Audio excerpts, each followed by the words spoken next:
नमस्कार, मी रेवडी गावचा सरपंच नंदराज मोरे। आज आम्ही या ठिकाणी कुठल्याही समाजावर अन्याय करण्यासाठी किंवा कुणाला चुकीचं द्वेष देण्यासाठी आलेलो नाही।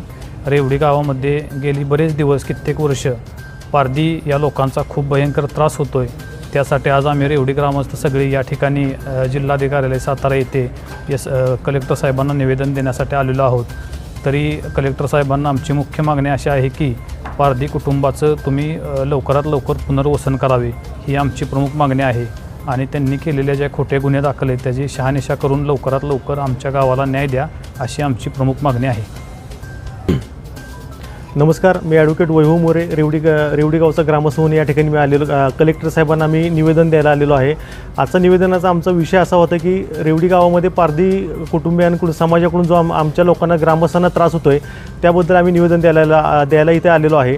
या ठिकाणी रेवडी गावामध्ये पारधी समाजाचे 70 ते 80 लोक आमच्या गावामध्ये बेकायदेशीर राहत आहेत। त्यांचा त्रास एवढा होत आहे की गावातील मोटरी चोरून नेणे, शेतमालाचं नुकसान करणे, शेतमालाची चोरी करणे, परत जाणाऱ्या येणाऱ्या मुलींना त्रास देणे, छेडछाड करणे।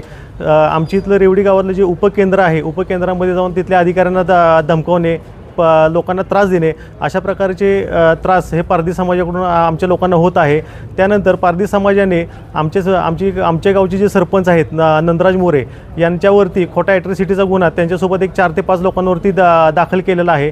पारधी समाजाकडून असं आम्हाला समजलं की बाबा ती ॲट्रॉसिटीची केस जर माघारी घ्यायची असेल तर तुम्ही आम्हाला गावठाणामध्ये घरकुल मंजूर करून द्या, तर मी तुमच्यावरची ॲट्रॉसिटीचा गुन्हा माघारी मी घेईल। आता आम्ही कलेक्टर साहेबांना सगळा विषय आमचा सांगितलेला आहे।